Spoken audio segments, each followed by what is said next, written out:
Hello anime lovers, स्वागत है explain channel पर। और आज हम शुरू करेंगे डीमन स्लेयर के सीजन 4 को, जिसमें हमें देखने को मिलेगा हशीरा ट्रेनिंग आर्क।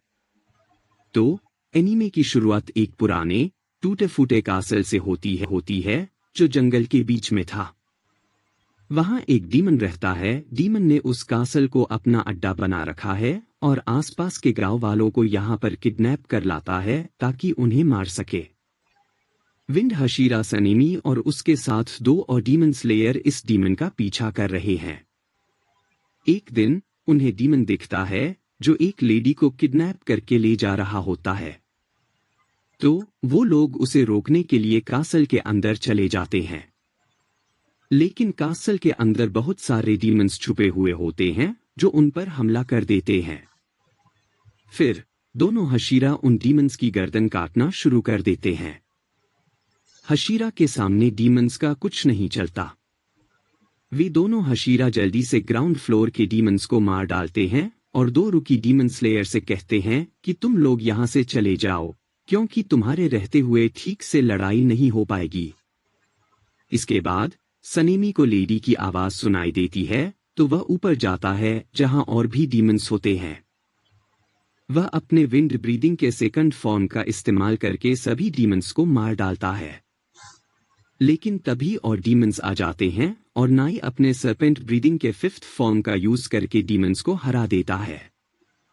अब डीमंस को समझ में आ जाता है कि ये दोनों कोई मामूली डीमन स्लेयर नहीं है, बल्कि हशीरा है। तो डीम वहां से भागने लगता है।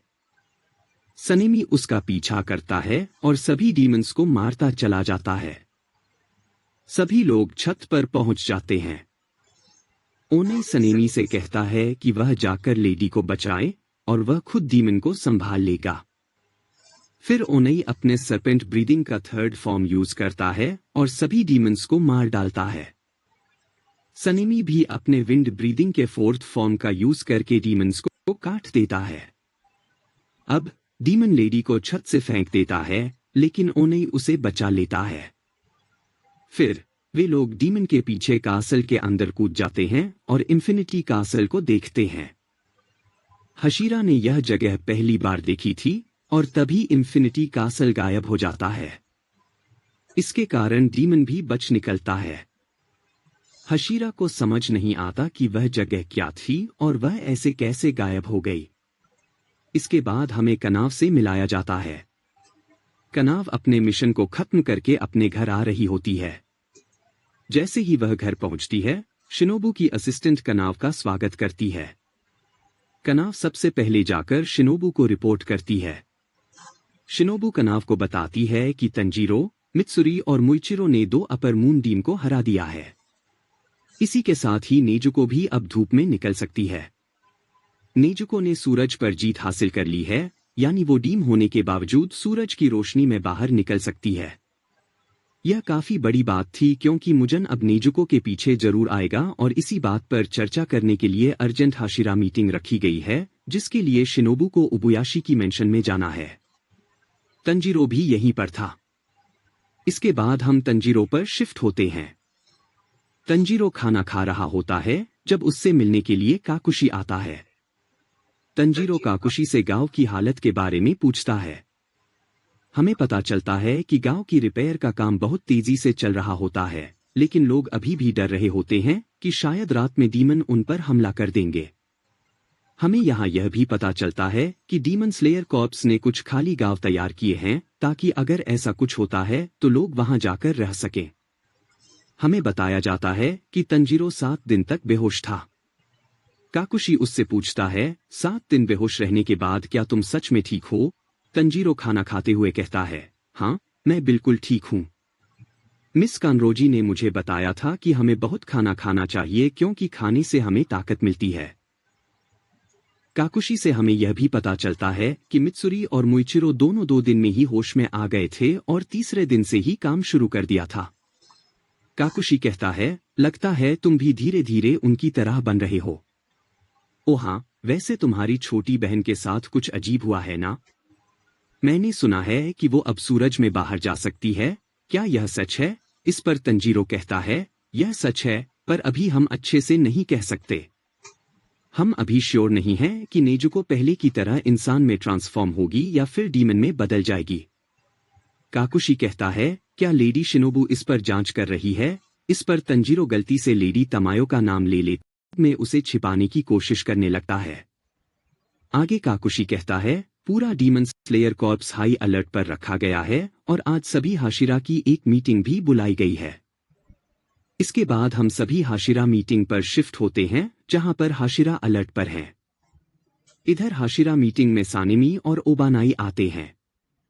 सानेमी को इस बात का गुस्सा आ रहा था कि उसका सामना अब तक किसी अपर रैंक डीमन से क्यों नहीं हुआ। स्टोन हाशिरा गियोमी को खुशी थी कि मित्सुरी और मुइचिरो ने बिना अपनी जान गंवाए 2 अपर रैंक्स को मार दिया। ये लोग मास्टर कागाया के आने का इंतजार कर रहे थे, लेकिन तभी मीटिंग में मास्टर की पत्नी अमाने आ जाती है। वह इन सबको बताती है कि उनके मास्टर की तबीयत इतनी ज्यादा खराब हो गई है कि अब शायद ही वे कभी इनके सामने आ पाए। यह सुन सभी हाशिरा को बुरा लगता है और गियोमी मास्टर की अच्छी हेल्थ के लिए प्रार्थना करता है। इसके बाद मीटिंग शुरू हो जाती है। अमाने सभी को बताती है कि नेजुको अब सूरज की रोशनी में भी निकल सकती है, इसलिए मुजन अब सब कुछ छोड़कर नेजुको को हासिल करना चाहेगा, जिससे वह भी सूरज की रोशनी में निकल सके। आगे अमाने मुइचिरो और मित्सुरी से कहती है, जब तुम अपर मून 4 और 5 के साथ लड़ाई कर रहे थे तो तुम्हारे ऊपर एक अजीब मार्क आ गया था। क्या तुम बता सकते हो कि यह कैसे हुआ? यह मार्क पहली बार सेंगोकू एरा में देखा गया था। उस समय एक ऐसा तलवारबाज था जिसने लगभग मुजन को हरा दिया था और उसी ने पहली ब्रीदिंग टेक्निक को भी इन्वेंट किया था। अमाने कहती है कि सभी इसके बारे में ठीक से नहीं जानते हैं।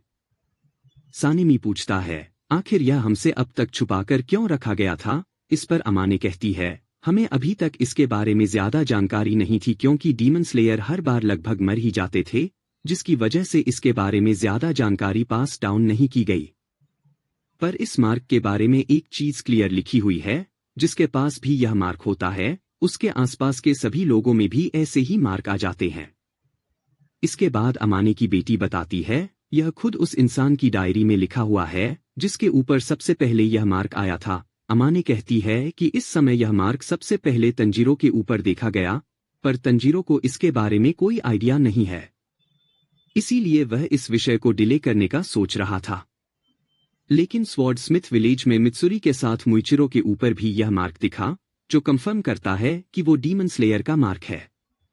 इसके बाद अमाने मित्सुरी और मुइचिरो से उनके अनुभव के बारे में पूछती है। तंजीरो ये एक्सप्लेन नहीं कर पाया कि ये निशान प्रकट कैसे होता है, इसलिए वह मित्सुरी और मुइचिरो से पूछना चाहती है।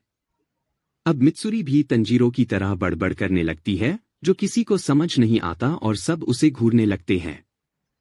इसके बाद मुइचिरो बोलता है कि उसे तो पता भी नहीं चला था कि उसके चेहरे पर कोई मार्क आया है। लड़ाई के दौरान उसे जहर दे दिया गया था, जिससे वह हिल भी नहीं पा रहा था। एक बच्चा उसकी जान बचाने की कोशिश में खुद मरने वाला था। उसी समय मुइचिरो की खोई हुई यादें भी लौट आई थीं। जब मार्क प्रकट हुआ था, तब उसका दिल 1 मिनट में 200 बार धड़क रहा था और उसका शरीर भी काफी गर्म होकर 39 डिग्री सेल्सियस पर पहुंच गया था। इन 2 कंडीशंस की वजह से ही शायद मुइचिरो पर वह मार्क प्रकट हुआ था। शिनोबू कहती है कि ये दोनों चीजें काफी जानलेवा हैं, यानी कि उस मार्क को हासिल करना बहुत मुश्किल काम है। पर सानेमी कहता है, यह तो बड़ा आसान है। जिस पर वाटर हाशिरा गियू सानेमी को ताना मारता है, तुम्हारे छोटे से दिमाग को तो यह काम आसान ही लगेगा, जो सुनकर सानेमी गुस्सा हो जाता है। अमाने चाहती थी कि सभी हाशिरा मार्क को मैनिफेस्ट करना सीख जाएं ताकि वो लोग और भी स्ट्रांग बन सके। इतना कहकर अमाने वहां से चली जाती है। अब गियू भी उठकर जाने लगता है। सानेमी उसे रोकते हुए कहता है कि अभी मीटिंग पूरी नहीं हुई है, जिस पर गियू बोलता है, तुम लोग आपस में बात कर लो, मुझे कोई मतलब नहीं है। ओबानाई नहीं आती। शिनोबू भी गियू से पूछती है कि उसे क्या हुआ, जिस पर गियू इतना बोलता है कि वह उन सबसे अलग है। यह बात सुन सानेमी गुस्सा हो जाता है, तुमने पहले भी यह बात कही थी, तुम खुद को हम सबसे ऊपर मानते हो क्या? अब इन दोनों में झगड़ा होने ही वाला था कि गियोमी ताली बजाकर सबको शांत कर देता है और सबको वापस बैठने का ऑर्डर देता है। इसके बाद फिर हम तंजीरो पर शिफ्ट होते हैं। तंजीरो अभी भी बेड पर बैठकर खाना खा रहा होता है। काकुशी उसे शिनोबू की असिस्टेंट और आई के बारे में पूछता है। हमें पता चलता है कि सभी लोग नेजुको के साथ खेल रहे होते हैं क्योंकि कॉर्प्स में उसके पास ज्यादा काम नहीं होता। इसके अलावा नेजुको धीरे धीरे बात करना शुरू कर देती है। जेनित्सु का स्वागत करने के लिए आती है। जेनित्सु उनसे कहता है, क्या तुम लोग यहाँ मेरा स्वागत करने के लिए आए हो? मिशन बहुत मुश्किल था। मुझे बार बार लगा कि मैं मरने वाला हूँ, लेकिन फिर मुझे लगा कि तुम सब मेरे बिना उदास हो जाओगे। थोड़ी देर बाद आई वहां आ जाती है। जेनित्सु उससे कहता है, तुमने मुझे बहुत मिस किया होगा ना? पर आई मना कर देती है। हम देखते हैं कि नेजुको भी वहां पर आ जाती है। नेजुको जेनित्सु को वेलकम होम कहती है और यह सुनकर जेनित्सु लाल और पीला हो जाता है। इसके बाद वह बहुत जल्दी से ही नेजुको के पास पहुंच जाता है और कहता है, तुम इतनी क्यूट हो कि मैं तुम्हारे लिए मर जाऊंगा। मैं तुम्हारे लिए चांद तारे तोड़ लाऊंगा। तुम अब सूरज की किरणों में बाहर जा सकती हो और तुम अब बात भी कर सकती हो। तुमने यह सब मेरे लिए किया है ना? अब हम दोनों बहुत जल्दी शादी कर लेंगे। तुम चांदनी की रोशनी से ज्यादा दिन की रोशनी में खूबसूरत दिखती हो। जब हम शादी करेंगे तो मैं तुम्हें डेली सुशी खिलाऊंगा और तुम्हें कुछ करने की जरूरत भी नहीं होगी। हम देखते हैं कि अचानक से नेजुको इनोस्के का नाम लेने लगती है। नेजुको के मुंह से इनोस्के का नाम सुनकर जेनित्सु बहुत ही ज्यादा गुस्से में आ जाता है और बोलता है, वो सुअर का बच्चा कहाँ है? मैं उसे मार डालूंगा। हमें पता चलता है कि इनोस्के सुबह से ही नेजुको को अपना नाम रटवा रहा था। वहीं इजुका यहां तंजीरो की तलवार लेकर आता है जो कि बहुत ही कमाल लग रही थी। यह वही योरी वाली तलवार है जो तंजीरो को मिली थी। उस पर रेंगोकू का सोर्ड गार्ड भी लगा हुआ था और तलवार पर स्ले लिखा हुआ था। हेगे इजुका बताता है कि यह तलवार काफी हाई क्वालिटी स्टील की बनी है। इसे चलाने वाला जरूर बहुत ताकतवर रहा होगा। यह तलवार रैंकिंग सिस्टम से भी पुरानी है क्योंकि अब तो हर हशीरा की तलवार पर डिस्ट्रॉयर ऑफ डीमंस लिखा जाता है। तंजीरो पूछता है, लड़ाई के समय तो तलवार पर यह नहीं लिखा हुआ था? इस पर हेगज का गुस्सा हो जाता है और वह कहता है, तुम लोगों ने तलवार पूरी होने ही कहाँ दी थी? इसे धार करने के चक्कर में मेरी इतनी पिटाई हुई है कि मेरे शरीर का पुर्जा पुर्जा अब भी दर्द कर रहा है। इसके बदले तुम्हें जिंदगी भर मुझे मिठाई खिलानी होगी। जिसके लिए तंजीरो मान जाता है। मैंने देखा कि गनिया भी तंजीर के बगल में बेड पर सो रहा था और शोर की वजह से वो उठ गया। अचानक खिड़की टूटकर इनोस्के अंदर घुस गया। सबके चेहरे हैरानी से भर गए। गैन सोच रहा था, मैं ऐसे आराम नहीं कर पाऊंगा, काश मुझे एक अलग रूम मिल जाता। फिर इनोस्के ने तंजीर को बताया कि बहुत जल्द हमारी ट्रेनिंग शुरू होने वाली है। तंजीर ने पूछा, लेकिन कैसी ट्रेनिंग? इस पर इनोस्के ने कहा, मुझे भी पता नहीं। हम फिर से हाशिरा ट्रेनिंग पर शिफ्ट हो गए। सभी लोग मिलकर ट्रेनिंग का प्लान बना रहे थे। वे सभी डीम स्लेयर्स को एक साथ ट्रेन करने की योजना बना रहे थे क्योंकि मुजन का टारगेट नेजुको है।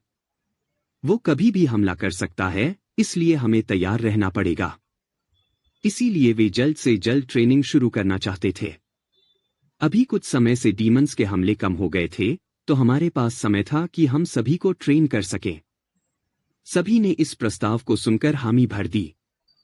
लेकिन क्योमे ने कहा कि करंट हाशिरा की संख्या कम है, इसलिए हमें ट्रेनिंग के लिए रिटायर्ड हाशिरा को भी बुलाना पड़ेगा। इस पर भी सभी लोग सहमत हो गए। शिनोबू ने कहा, बाकी सब तो ठीक है, पर हमें गू का भी कुछ करना पड़ेगा। इसके बाद हम फिर से तंजीरो पर शिफ्ट हो गए। जेनित्सु तंजीरो के साथ बात कर रहा था। जब जेनित्सु को ट्रेनिंग के बारे में पता चला, तो उसने कहा, मैं अभी मिशन से वापस आया हूं और अब मुझे ट्रेनिंग भी करनी होगी। तंजीरो ने कहा, यह तो अच्छी बात है ना कि हमें हाशिरा के साथ ट्रेनिंग करने का मौका मिल रहा है। इससे हमें बहुत कुछ सीखने को मिलेगा।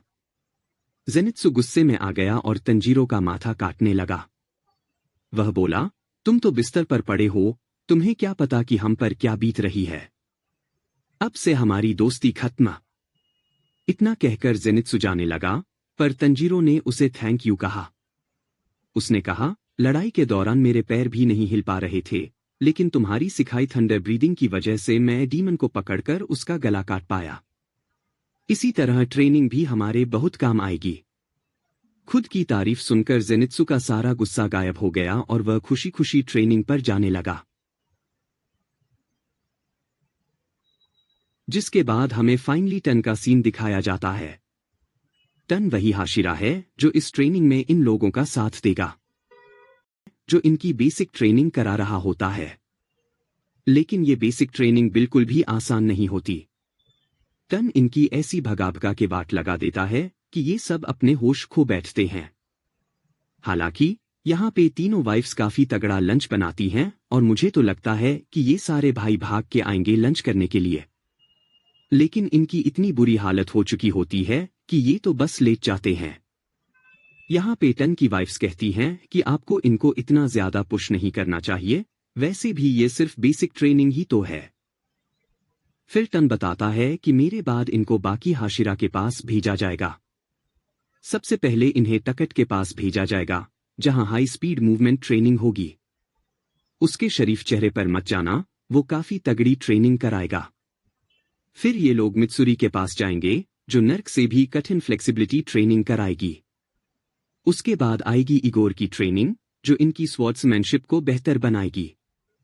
मैं बता दूं कि सरपेंट हाशिरा काफी ज्यादा जिद्दी है। फिर आता है शिनाजुकावा, जो अपनी एंडलेस ट्रैकिंग ट्रेनिंग देगा। एंडलेस से तुम समझ ही सकते हो कि ये चलते ही जाएंगे। और लास्ट में आती है हिमाजिमा की मसल स्ट्रेंथनिंग ट्रेनिंग। इसके लिए तो तुम्हें अपनी इंसानियत भी छोड़नी पड़ेगी। ये करते करते हाशिरा की भी स्ट्रेंथ बढ़ेगी, क्योंकि उनको एक के बाद एक करके कॉर्प्स के मेंबर्स को झेलना पड़ेगा। तो मैं इन लोगों को ऐसे आगे नहीं भेज सकता, वरना मेरे ऊपर इल्जाम आएगा कि मैंने अपना पूरा बेस्ट नहीं दिया। यहाँ पे हमें दिखाया जाता है कि कैसे विंड हाशिरा इन लोगों को उछाल उछाल के मार रहा होता है।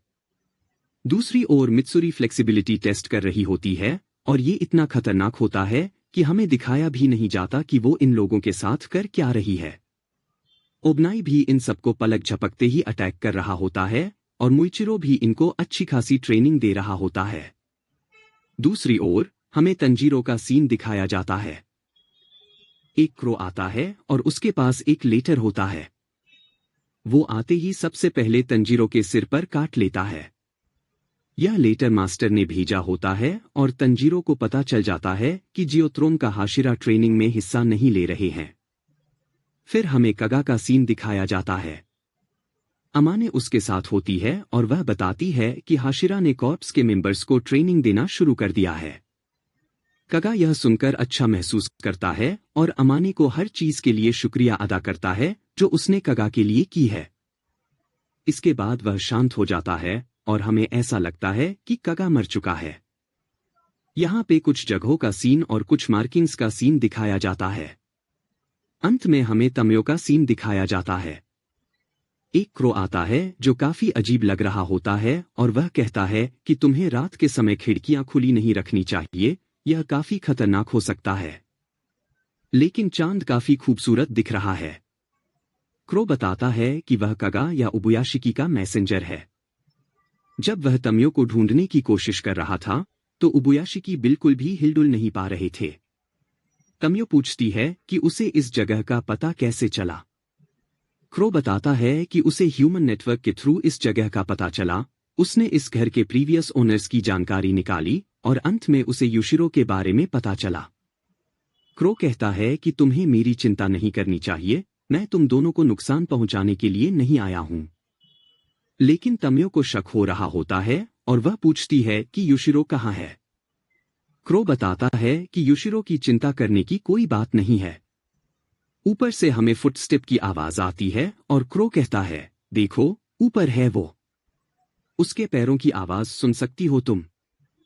फिर क्रो कहता है कि अब काम की बातें कर लेते हैं। डीम स्लेयर कॉर्प्स में एक इंसान है जिसे डीमन बॉडी और फार्मेसी की काफी अच्छी जानकारी है। अब हम चाहते हैं कि तुम नेजुको की ट्रांसफॉर्मेशन के ऊपर उनके साथ मिलकर काम करो ताकि हम मुजन की बूथ सूची को हरा सकें। इसके लिए क्या तुम हमारे साथ काम करोगी? मैं तुम्हें उबुयाशिकी रेसिडेंस में इनवाइट करता हूं। यह सुनकर तमियो थोड़ा शॉक हो जाती है और कहती है, मैं एक डीमन, मुझे डीमन स्लेयर कॉर्प्स के हेडक्वार्टर्स में बुलाया गया है, और उसके सच में पसीने छूट जाते हैं।